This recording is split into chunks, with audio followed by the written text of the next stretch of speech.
Bueno, ahora sí, buen día a todos. Perdón el retraso, pero estábamos esperando que el presidente de la Nación termine su discurso en Paraguay en el marco de la CIPAC.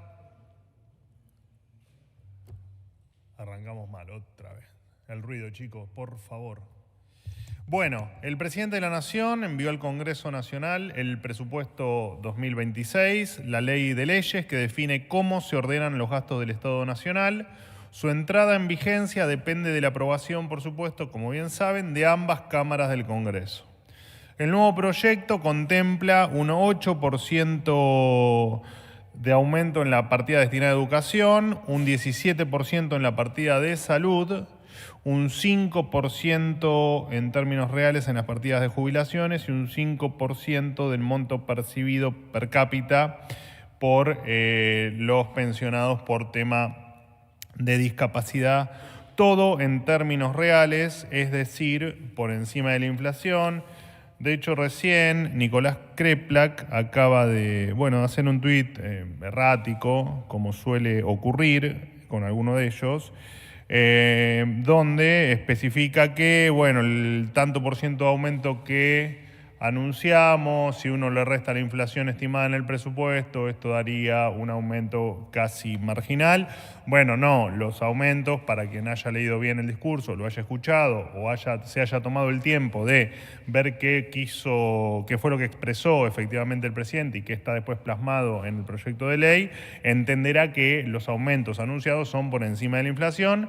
Hecha la aclaración al doctor Kreplak, continuó. Por su parte, de hecho, cuando uno habla en términos reales de incrementos, es efectivamente por encima de la inflación. Pero bueno. Por su parte, las partidas destinadas a universidades nacionales tienen determinados 4.8 billones de pesos, todo esto ayer anunciado en el discurso del presidente. En total, un 85% de lo recaudado por el Estado argentino va a estar destinado al capital humano, a la salud, a la educación y a los jubilados, y asegurando el equilibrio fiscal, que es la garantía de que no haya inflación en la República Argentina. Esto desde la campaña presidencial, incluso después con la creación del Ministerio de Capital Humano, que incluye varias de las viejas carteras que tenían otros gobiernos en su ley de ministerios. Siempre fue una prioridad el concepto de capital humano y está plasmado también en este proyecto de presupuesto. Extraña forma de definir la maldad del gobierno para algunos sectores. Además, es el primer presupuesto de la historia argentina en incluir el régimen de extinción de obligaciones recíprocas para seguir recomponiendo la relación entre el Estado Nacional y los estados provinciales. El presupuesto es el ámbito institucional para debatir la administración de los recursos de los argentinos. Las cuentas tienen que cerrar. Si se quiere aumentar el gasto en algún lugar, hay que explicar cómo financiarlo, de dónde salen los recursos para tal fin. Ya aprobamos el camino del déficit con emisión y nos llevó a la inflación más alta del mundo. Hemos probado en otros tiempos financiándola con deuda y terminamos con la deuda pública actual en torno a los 500.000 millones de dólares y con reservas negativas en el orden de los 11.000 millones de dólares. Probamos también subsidiar la industria local con múltiples tipos de cambio y lo único que generamos fue destruir a las industrias que efectivamente generaban dólares. Probamos con el impuesto también a las grandes fortunas y el capital privado terminó yéndose del país. Así nos convertimos en el único país del mundo que pasó de ser desarrollado y líder en PBI per cápita a un país subdesarrollado donde hubo más del 60% de pobreza y es el único país que no creció en los últimos 15 años, siempre tomado por supuesto de punta a punta, ¿no? Esperemos que quienes usaron las causas, incluso hubo un montón de cuestiones que yo no estoy mencionando, ¿no? Pero quisimos salvar a, por ejemplo, la gente que es inquilina, poniendo una ley de alquileres que pulverizó el mercado inmobiliario, solo entre uno de miles de ejemplos que ocurrieron en la Argentina y que claramente lo único que han hecho fue hundirnos cada vez más en la pobreza más absoluta. Como decía, esperamos que quienes utilizaron causas nobles para impulsar un descalabro fiscal tengan la decencia de leer el proyecto y sentarse a discutirlo. Que en definitiva es la única pretensión, ¿no? Que tomen la ley de presupuesto, la lean, la analicen y la podamos discutir con seriedad como corresponde, en un país que quiere ser serio y que quiere crecer.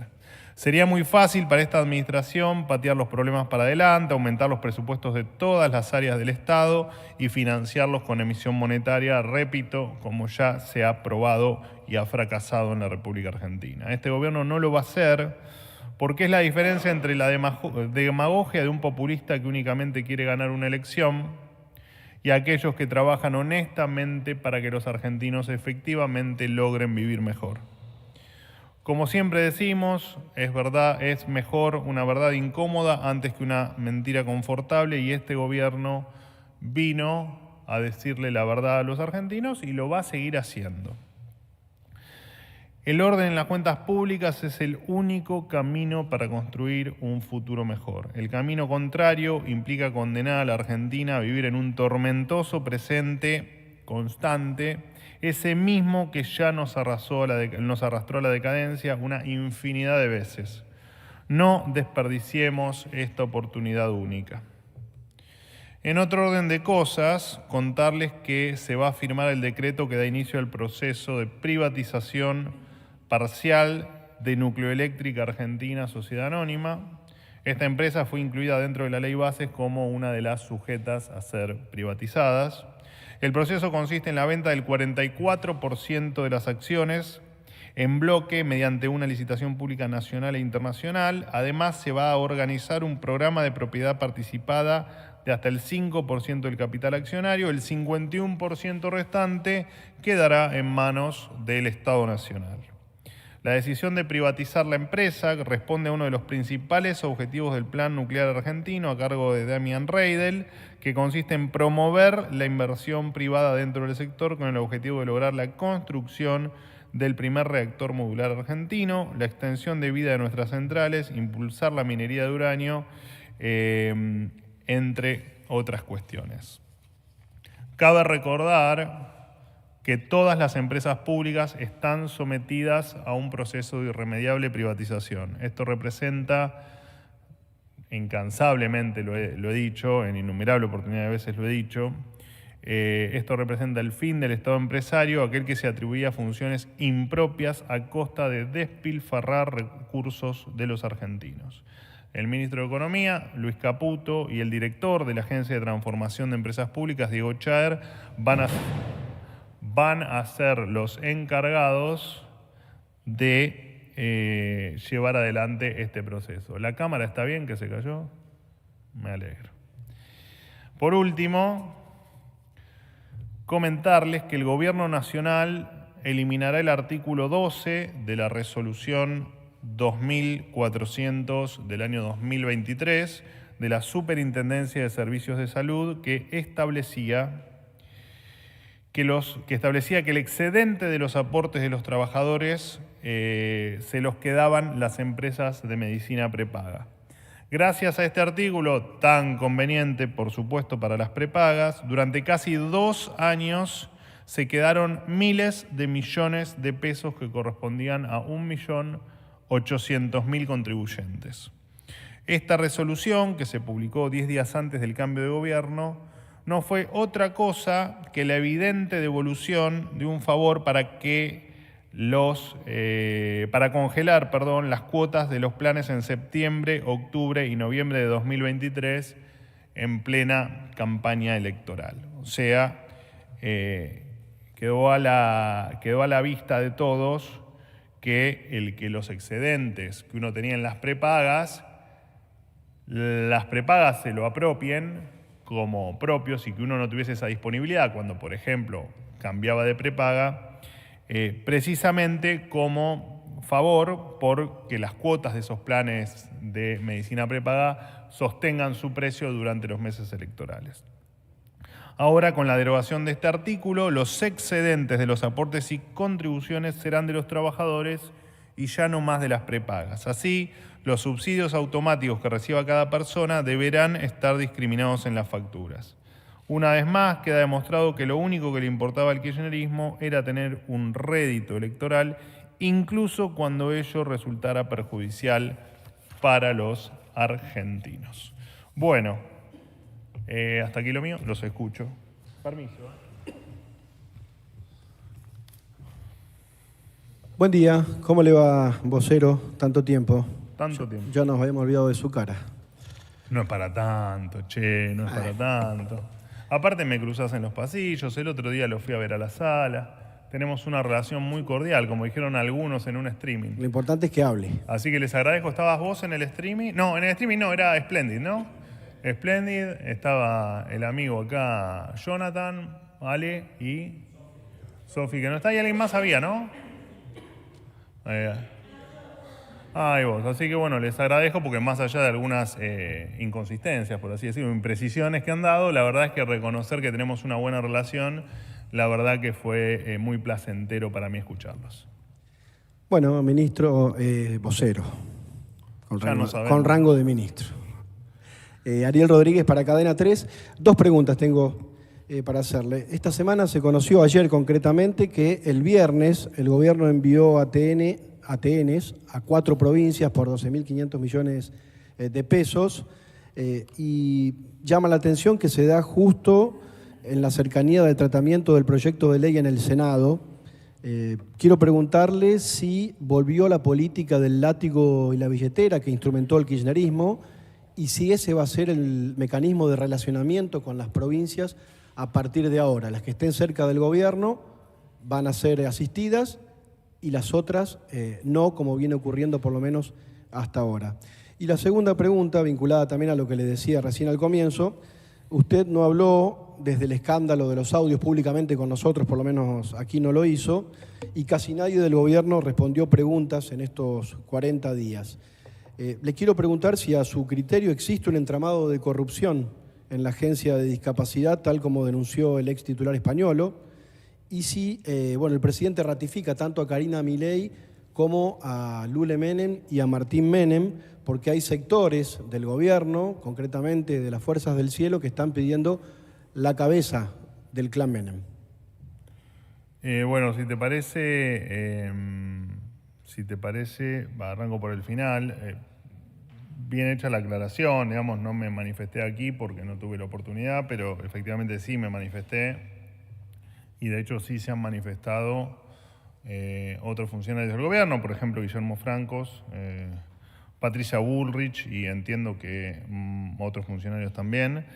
El presidente ya lo ha dicho o lo ha dejado trascender, todos los funcionarios del gobierno están confirmados y ratificados por el presidente, no solo públicamente, sino en privado también, por supuesto. ¿Qué te iba a decir? Perdón, sobre esa misma pregunta, ¿qué otra pregunta me habías hecho? No, concretamente si están ratificados porque hay sectores dentro del propio gobierno, le aludía a las Fuerzas del Cielo, porque son ellos quienes a través, por ejemplo, de las redes sociales, aunque no únicamente, están pidiendo la cabeza de Lule Menem y de Martín Menem. No, mira, desconozco lo que estás planteando, pero suponiendo que sea como vos decís,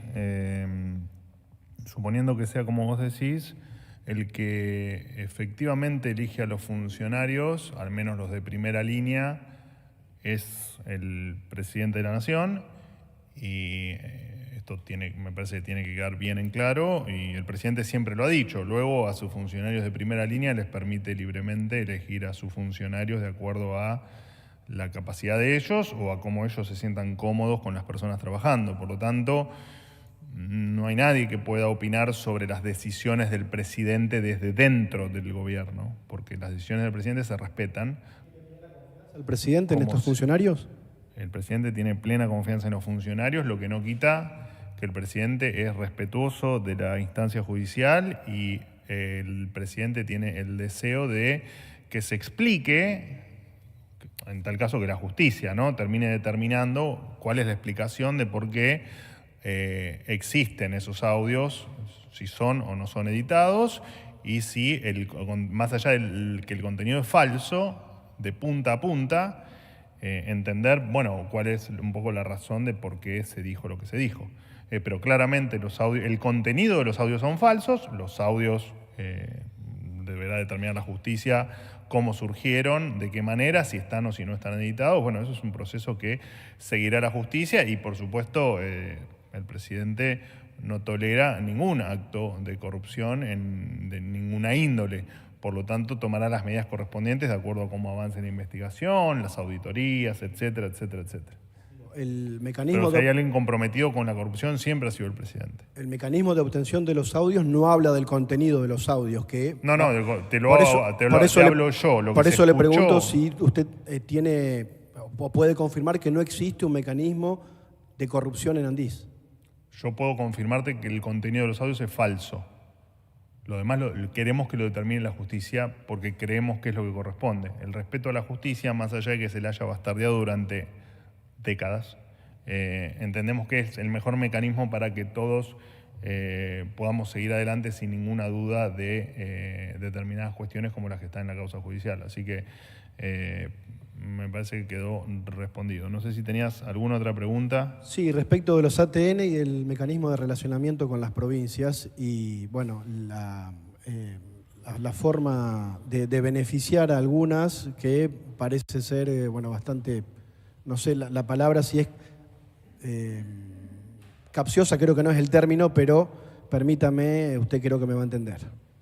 No, te contesto, no importa si es capcioso o no.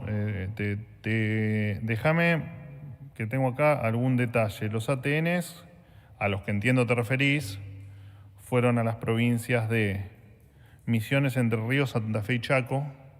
Corregime si me equivoco. ¿Es correcto? Nosotros ya explicamos que los ATN tienen la particularidad de ser fondos que están previstos o pensados ante alguna emergencia o necesidad que tenga alguna provincia por determinadas razones, y va a ser siempre la metodología a utilizar con los ATN.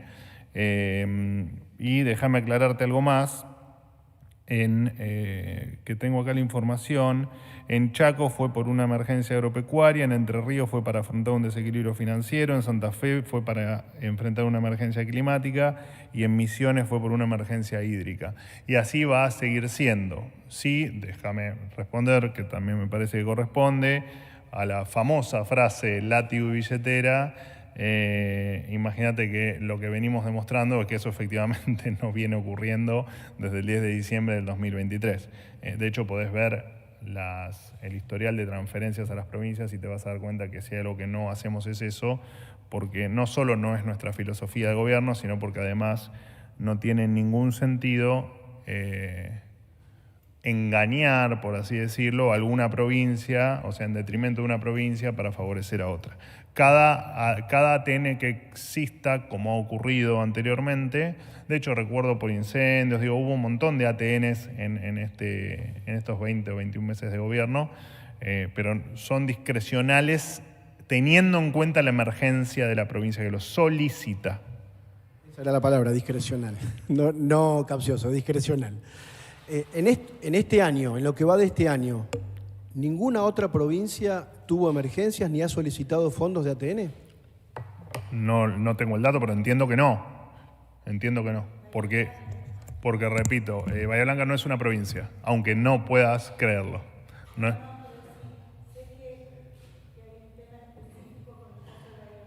Que entiendo que también se han transferido fondos en su momento. Me estás, por supuesto, pidiendo datos de hace un tiempo, no los tengo acá, pero claramente se los puedo pasar, no hay ningún problema.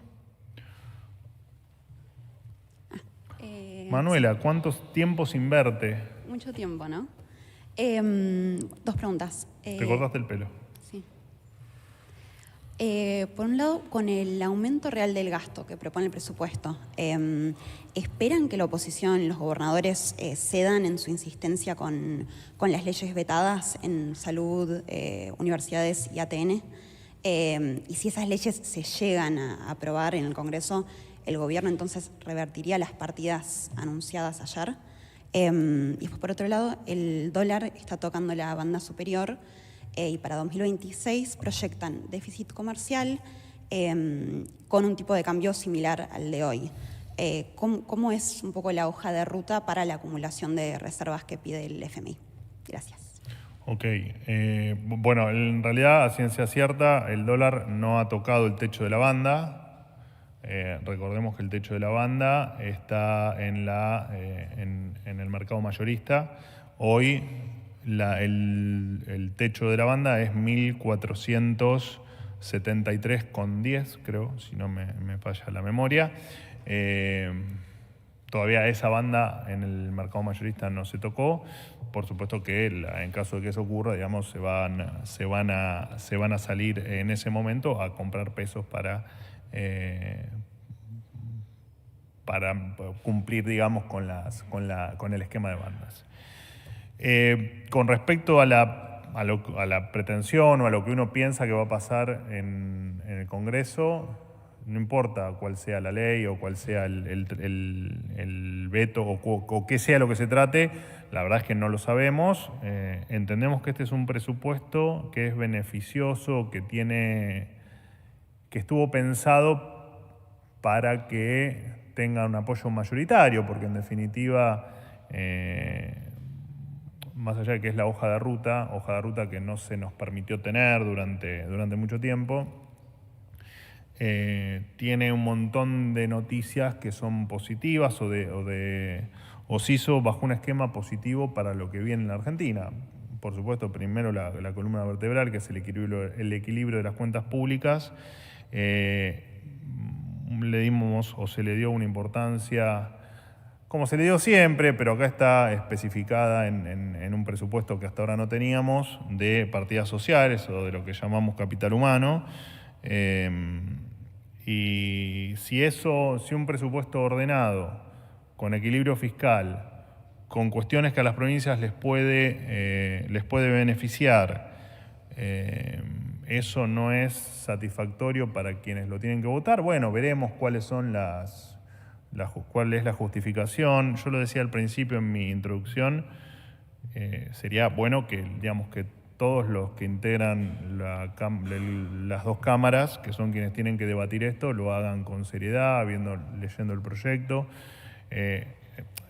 La ley te marca, o la normativa o la Constitución te marca precisamente el 15 de septiembre para que esto pueda darse, ¿no? Y pueda darse de manera sana, independientemente de que en la historia, no te hablo solo del último tiempo donde nosotros gobernamos. Históricamente al presupuesto no se le ha dado el valor que tiene, y si se le llama la ley de leyes es porque, o la madre de todas las leyes, es porque efectivamente es la hoja de ruta y es el límite que se le pone al gobierno para gastar, para obtener recursos, etc. Así que tenemos plena confianza en que podemos dar un debate adulto y maduro en un país que creemos también que lo necesita y mucho. No solo el presupuesto, sino el debate maduro. Con respecto al dólar, o a la hoja de ruta de ese dólar, bueno, esto tiene un cálculo hecho. Esto por supuesto no se hizo ayer, sino que esto son, como habrán visto, más de 6.700 páginas el presupuesto. Se viene trabajando desde hace muchos meses, cuando nosotros el tipo de cambio es una de las variables que no controlamos. Es una variable que es libre, por lo tanto, lo cierto es que no sabemos cuál va a ser el tipo de cambio. Nosotros lo estimamos de acuerdo a determinados valores. De hecho, se utiliza el REM a diciembre porque, como no sabemos este año cómo va a cerrar el dólar, porque es dólar libre, tomamos el REM para después, en base a nuestro cálculo de inflación, poder estimar cuál va a ser el tipo de cambio al 31 de diciembre de 2026. No hay mucho más para decir, digo. La hoja de ruta me parece que está dada también por el dato de inflación, también por el dato de crecimiento y también por la política pública que está inmersa dentro del presupuesto. Dato no menor, el de la financiación para el sector privado, que va a hacer el Tesoro para las grandes concesiones o para las concesiones que así lo requieran. Así que creemos que va a generar, por supuesto, obra pública privada o financiada, más allá de que el Gobierno Nacional le dé con el superávit acceso a financiamiento, no va a ser ni más ni menos que riesgo privado, inversión privada y generación de empleo privado, como siempre quisimos, en lo que antes era obra pública financiada con fondos emitidos o por deuda por parte de los diferentes gobiernos. Así que te agrego también un dato más positivo que creo que, bueno, nadie puede estar en contra de eso, pero bueno, nos abrimos al debate y nos abrimos a que repito, podamos tener una charla adulta en el Congreso, con, por supuesto, nosotros a disposición para explicar lo que haya que explicar o las dudas que se puedan generar, por supuesto. Buen día, Manuel. Rodrigo, ¿cómo estás? ¿cómo andás? ¿Cómo te va? Buenos días. Rodrigo Jorge de Radio Mitre. Bueno, dos consultas, si me permitís. Una, está un poco hilvanada al contexto de la economía. Recién vos mencionabas el dólar y el riesgo país, tal vez que son dos indicadores de la economía, y preguntarte qué escenario espera el gobierno a octubre, porque empresarios, gobernadores y, si querés, hasta inversores dijeron que ellos quieren esperar hasta el 26 de octubre para ver qué es lo que pasa en la economía argentina, qué es lo que va a pasar, qué escenario esperan ustedes de turbulencia, algunos hablan de estallido. Bueno, Cristina Kirchner tuiteó hace un rato, habló de bomba, el gobierno tiene una bomba de tiempo. Si esto va a afectar el rumbo económico de acá al 26 de octubre y vamos a tener un dólar en permanente alza. Y respecto del llamado de los gobernadores, el día de la elección en la provincia de Buenos Aires, el gobernador Kicillof dijo que espera un llamado de Milei. No solamente el gobernador Kicillof, sino entiendo que el gobierno que habla de llamado a mandatarios provinciales aliados, la convocatoria va a ser más amplia. ¿Qué va a pasar con los sectores que el gobierno habitualmente califica como sectores rancios de la política? ¿Va a haber llamado a Kicillof? ¿Están preparados para esto? ¿Y qué esperan al respecto? Bueno, en primer lugar, no, el tuit de la ex vicepresidente no lo leí, estaba trabajando, no tuve tiempo de leer. Dicho sea de paso, increíble que un preso escriba de la cárcel, ¿no? Independientemente de la cárcel, sea la cárcel tradicional o que sea su domicilio particular. La verdad que insólito. Pero al margen de ese comentario casi personal, no leí, hace mucho que no leo lo que tuitea Cristina, con un vocabulario que va empeorando tuit a tuit, evidentemente, por lo que me han dicho. Pero más allá de eso, el escenario de octubre, por supuesto que va a ser un escenario con algo más de volatilidad de lo que veníamos acostumbrados. Está claro que cuando la posibilidad de un precipicio está por delante, bueno, es lógico que intentes frenar para no seguir avanzando y caerte. Y por supuesto, fíjate la reacción, y así todo, fue una elección provincial, local, donde los intendentes hicieron su juego y donde todo el aparato kirchnerista estuvo a disposición de del partido de Kicillof. Fíjate cómo reacciona el mercado, ¿no? El mercado no rechaza profundamente las ideas del pasado, las rechaza enérgicamente. Incluso te podés ir para atrás, cuando ganó Alberto Fernández en las PASO, en las famosas PASO, que al otro día el dólar salta un 40% y las acciones caen un 50%, bueno, hay una adversión al cuco, ¿no? Hay un rechazo al cuco. Por lo tanto, bueno, es probable que en un periodo electoral el cuco haya aparecido y claramente puedas tener un dejo de volatilidad, por supuesto. El tema es que lo que acá hay que tener en claro es que independientemente de la volatilidad que pueda llegar a surgir, al ser los fundamentos correctos, no hay nada que pueda hacer tambalear este programa económico. Porque este programa económico, a diferencia de otros programas económicos que han tambaleado, que esa volatilidad llevó al país a otros destinos, este programa es profundamente sólido. Agarra cualquier variable, agarra la variable te voy desde la inflación de agosto, que todos pronosticaban que con el movimiento en el tipo de cambio la inflación se iba a disparar, la inflación no se disparó. Podemos hablar del tipo de cambio, ¿no? Cuando vos comparás dólares libres de 2023, fines de 2023, al dólares libres hoy, la variación es por demás marginal.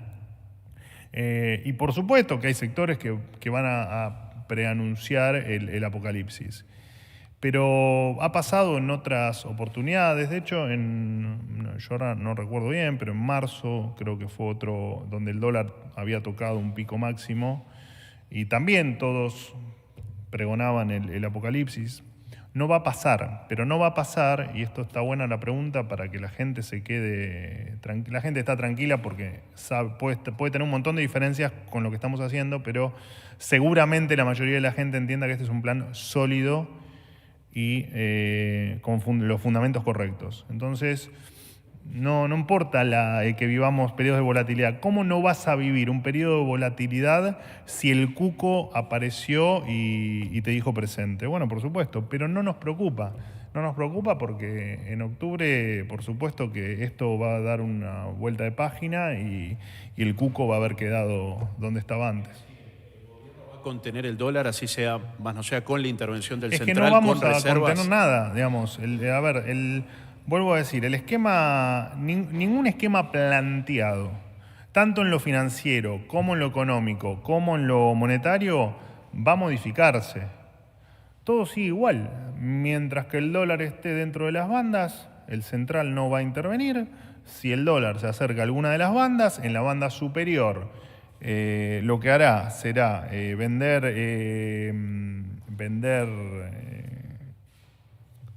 comprar, espera, me haces marear, en la banda superior, digamos, en estos 1400, si llega a rozar los 1473, lo que va a hacer ahí va a ser comprar pesos y en la banda inferior será vender pesos. Estuvo planteado al principio así y el mes que viene la banda se seguirá ampliando al 1% como se viene dando. Te recuerdo que la superior arrancó en los 1400, está en los 1473,10 y ese es a mí no hay mucho más, digamos. No va a cambiar eso. De ninguna manera va a cambiar. Salvo que en octubre gane el kirchnerismo o el resultado sea adverso al gobierno. Es que no va a cambiar. No importa lo que pase. Eso no va a pasar, pero vamos a la hipótesis que estás planteando, no va a cambiar. Nosotros no hacemos las cosas por cuestiones electorales. El programa económico está diseñado para que la Argentina crezca y salga de los males que dejaron los que vos decís que tienen alguna posibilidad de ganar. No va a pasar. No va a pasar porque, ya te digo, porque los fundamentos son los correctos. Y si los fundamentos son los correctos, no hay por qué modificarlos. Y esa es la posición que tenemos. Segunda pregunta era el llamado, si Milei, el presidente, va a llamar a Kicillof y al resto de los gobernadores, en realidad, que en realidad se indicó como convocatoria aliados. Tenemos un flamante ministro del Interior, Lisandro Catalán, que en tal caso va a ser el que defina quiénes son los gobernadores con quienes vale la pena debatir y tener un diálogo e intercambiar, como hablaba con Manuela del presupuesto en el Congreso, con qué gobernadores vale la pena sentarse, a conversar, a dialogar, a discutir y a acordar, y con quienes resulta irracional. De hecho, ayer bastante penoso ver a un gobernador de la provincia responsable de una Argentina lastimosa decir que no se arrepiente de nada en el caso en el caso que mencionó ayer a la noche en el programa de Pagni, tomando mate, un poco tarde para tomar mate, pero bueno, los gustos hay que dárselos en vida. Pero no sé, gente que no, al no arrepentirse de nada y no entender que dejaron la Argentina destruida, sentarte a discutir, pero esto corre por cuenta mía, no, Lisandro Catalán es el ministro del Interior y es el que tomará las decisiones con cada uno de los gobernadores y entenderá en tal caso cuáles son los gobernadores que tienen necesidades y dónde el gobierno nacional puede colaborar. No es un tema menor, por supuesto, lo planteo en el presupuesto con respecto a los gobernadores, pero bueno, es lo de definir al ministro. Manuel, ¿qué tal? Silvia Mercado para Radio con Vos. ¿Cuántas preguntas me vas a hacer? Porque ya voy 6, ya nos pasamos de las 5 diarias. No, una sola. Y como les prometí 10, estoy contando. Una sola con... La Nari me dijo que haga así. Bueno, está muy bien. ¿Una sola? La culpa la tiene la Nari. Sí, es una. Dentro de eso, para precisar bien, el discurso de ayer, que tuvo un tono importante de autocrítica postelectoral, a mí me llamó particularmente la atención uno de los temas cuando habló el presidente de consensos, de construir consensos. Mi pregunta es, ¿por qué este cambio? Si es, digamos, porque se levantó de buen humor o eventualmente quiere cambiar su relacionamiento o está reaccionando frente a un resultado electoral. ¿Con quién piensa construir esos consensos? Porque entre los destratos, los insultos, una gran cantidad de promesas incumplidas de parte del gobierno, según dicen muchos gobernadores. Bueno, no sé si va a ser demasiado sencilla esta reconstrucción del consenso, medio que sonó, él siempre decía que era el horror hacer consensos, medio como que sonó volver hacia atrás, un cambio muy importante en su manera de hacer política. Bueno, a ver, voy a tratar de, sin entrar en un análisis filosófico del discurso, voy a tratar de contestarte de la manera más precisa posible. El presidente lo dijo claro, dijo que, y a ciencia cierta, no es que lo dijo en el discurso de ayer, lo viene diciendo desde siempre, que quienes quieran efectivamente sumarse a corregir los descalabros de la Argentina que nos hicieron tanto daño, están invitados a sumarse. Por ahí tu compañero me preguntaba por Kicillof. Bueno, Kicillof tal vez no sea uno de los 24 gobernadores que esté dispuesto efectivamente a colaborar con la Argentina, a que haya menos pobreza, a crecer, porque no le interesa, porque no lo entiende, porque no lo quiere o porque no es su manera de hacer política. Entonces, tal vez no haya nada para discutir con el gobernador Kicillof. Y hay con otros gobernadores que tal vez el ministro del Interior entienda que efectivamente dentro de la regla del equilibrio fiscal, digamos, cuestiones que son para nosotros inamovibles, podemos llegar a tener consensos. De hecho, el ministro de Economía, Luis Caputo, en el día de ayer, creo que en el día de ayer, estuvo con Ignacio Torres, o el viernes pasado, con quien llegó a un acuerdo. Bueno, el ministro de Economía tiene una muy buena relación con prácticamente todos los gobernadores y los consensos se logran y es a lo que apuntó el presidente.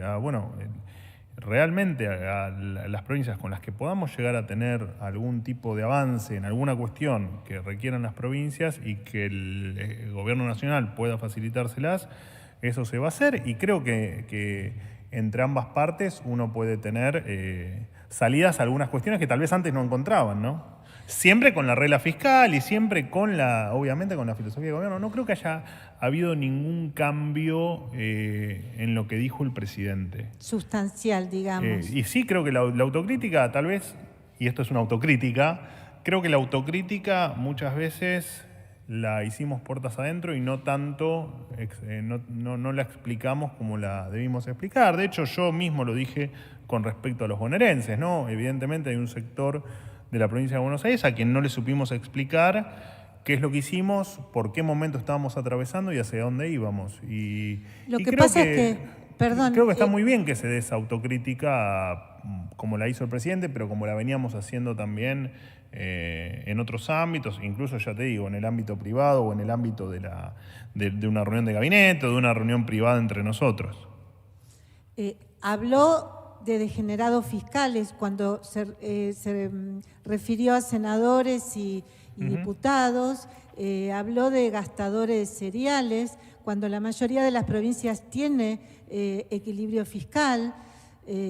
Hay un sinnúmero de destratos consistente. Ahora hay un cambio. Perdóname, estás haciendo una apreciación que es parcial, al menos en el análisis. Cuando el presidente habla de degenerados fiscales, no se refiere necesariamente o únicamente a los que manifiestan en sus cuentas un resultado de déficit fiscal, sino también a los que para mantener un equilibrio fiscal suben los impuestos a la estratosfera. Y nos ha pasado mucho. Digo, yo acá les he comentado el problema que teníamos con las tasas municipales, ¿no? Donde uno intentaba hacer el esfuerzo presupuestario de bajar algún impuesto y de repente te encontrabas con algunos degenerados fiscales que intentaban cobrar a como de lugar y de manera compulsiva una tasa cuando ibas a cargar 2 litros de combustible. ¿Qué te quiero decir con esto? El degenerado fiscal es un concepto que utiliza el presidente para quienes no respetan el dinero del contribuyente, para quienes no respetan el sacrificio que hace el contribuyente al tener que pagar un impuesto, una tasa, una contribución o lo que sea. El equilibrio fiscal no es condición necesaria, pero no suficiente para no ser un degenerado fiscal, por ponerlo en esos términos, ¿no? Imagínate que probablemente si subís los impuestos un 100%, bueno, probablemente tengamos superávit fiscal en todos lados, pero la gente tendría que trabajar el doble para tener lo mismo. Es más amplio que, eso te quería aclarar, es mucho más amplio el concepto de degenerado fiscal utilizado en algunas oportunidades, que no solo implica el equilibrio fiscal, sino que implica también el buen trato al contribuyente en términos de que básicamente de no expropiarle los ingresos que tiene por su trabajo, o por su inversión, o por lo que sea, ¿no? Y te voy a hacer una pequeñísima aclaración, en virtud de un tuit que hiciste. Esta es la conferencia número 203 que di desde el 11 de diciembre, que es cuando inicié a hacer conferencias. Hasta hoy fueron 426 días hábiles, por lo tanto hubo una conferencia cada 2 días y además ustedes me han hecho en torno a algo más de 2.000 preguntas en estas 203 conferencias. Además de todas las veces, podrían ser más seguramente, las veces que he ido a la sala de periodistas. De hecho, esta semana estuve un ratito, cortito, porque por supuesto tenemos otras actividades, tratando de responder alguna pregunta que ustedes tengan, y además me los cruzo sistemáticamente en los pasillos de Casa Rosada, donde también, con muy buena predisposición, trato de, cuando el tiempo me lo permite, de charlar con ustedes. No creo que haya perdido la voz, tal como lo manifestaste. Gracias. Última pregunta. Manuel, buen día. Hernán Mundo de Radio Nacional. ¿Cómo andás? Bien, todo muy bien. ¿Cuántas preguntas? No, todo sobre el mismo tema. Pero, eso es me estás engañando. Universidades. Ha habido una respuesta del Consejo Interuniversitario Nacional, que agrupa a los rectores de universidades públicas, después del mensaje del presidente de anoche en cadena nacional. Dicen que es un proyecto para consolidar el ajuste universitario, y lo que plantean en uno de los párrafos de este comunicado es que lo anunciado por el presidente está muy lejos de los 7 billones necesarios para que pueda funcionar normalmente el sistema. La pregunta es si hay algún canal de diálogo abierto más allá de las diferencias que están claras, porque los rectores están a favor de la ley de financiamiento universitario, el gobierno la ha vetado.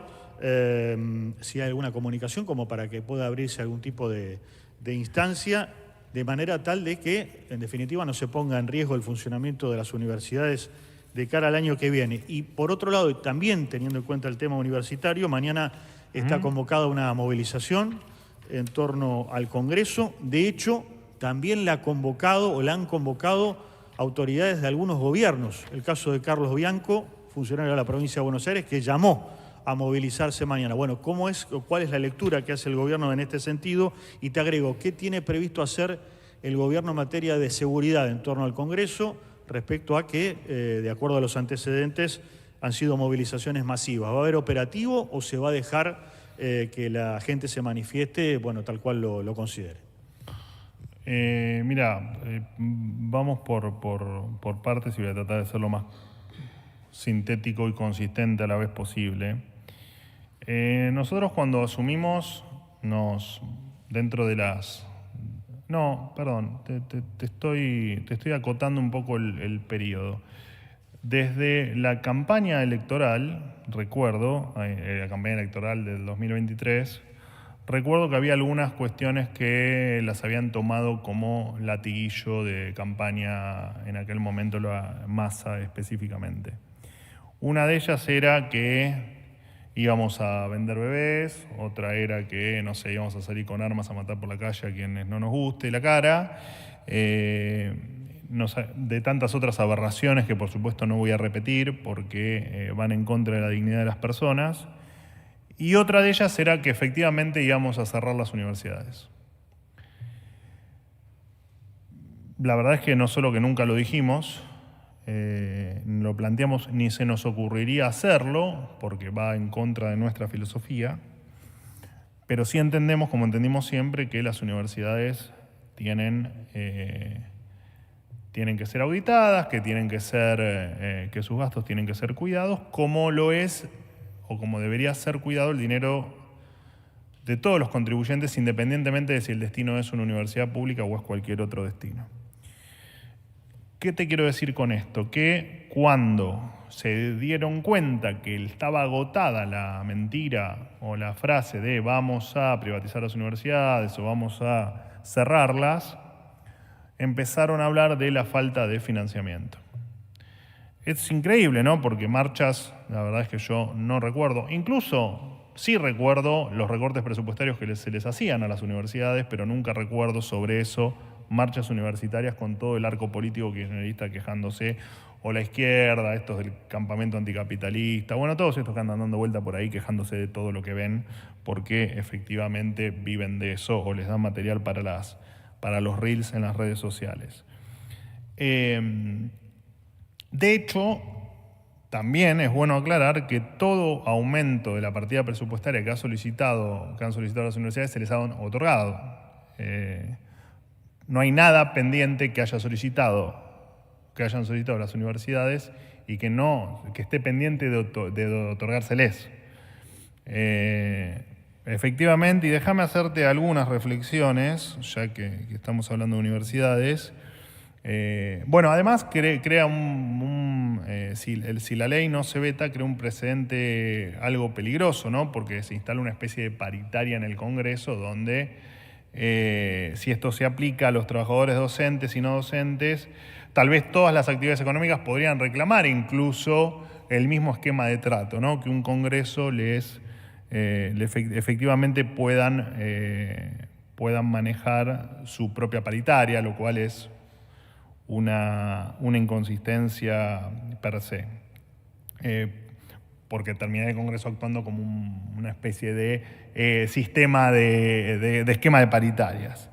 Entonces, con esta ley lo que pasa es que se confunden los roles, el legislador se convierte en negociador y juez de la relación laboral. Al margen de esto, desde el inicio de la gestión, y también vuelvo a reforzar el tema de las mentiras dicho sobre esto, que te repito, mentiras que fueron no solo con las universidades, sino con tantos otros temas. En gasto de funcionamiento durante todo el 2023 y pese al 211% de inflación, el gobierno anterior no aplicó ninguna actualización. Claro, marchas no hubo. Desde diciembre de 2023 se dispuso un aumento extraordinario que hasta hoy acumula un 345% de aumento, garantizando además el pleno funcionamiento. Digamos, en la primera marcha o a partir de la primera marcha universitaria del año pasado, también estaba la amenaza que la universidad a fin de año iba a dejar de funcionar. Y lo está ahora, digamos, y lo estará seguramente mientras que nosotros estemos en el gobierno. Y esto ya lo hemos explicado los por qué en un sinfín de oportunidades. De Bueno, aparte en materia salarial, el Gobierno Nacional dispuso un aumento del 7,5% para los docentes y no docentes entre septiembre y noviembre de este año, con sumas fijas excepcionales. Entre enero del 2024 y, o sea, en nuestro primer mes completo de gestión, y mayo de 2025, los incrementos acumulados alcanzaron el 111%, siempre en línea con la pauta definida para el personal de la Administración Pública Nacional. Te puedo seguir hablando horas de las universidades, pero es como todo. Hay definiciones que fueron dando sobre que queremos la destrucción de tal o cual cosa, que no solo que no es así, sino que vienen amenazando con eso. Ya hace el 10 de diciembre vamos a cumplir 2 años, sin contarte el periodo de campaña, que amenazan con que, que están en peligro la educación pública, y no está en riesgo la educación pública, no están en riesgo las universidades, van a poder seguir funcionando, y de hecho estos 4.8 billones de pesos también implican un aumento real para CREPLAC por encima de la inflación, en torno al 8% en términos reales. Así que es parecido a lo que se incrementa el gasto en educación o la inversión en educación. Así que se van a decir un montón de cosas, pero bueno, el dinero está, las transferencias se hacen, los pedidos de aumento en las partidas presupuestarias se otorgan. No hay mucho más para decir. ¿Va a haber operativo de seguridad mañana? El mismo que hay siempre, el mismo que hubo en otras marchas. Eso se va a seguir respetando como siempre. Eso no cambia. Bueno, muchísimas gracias.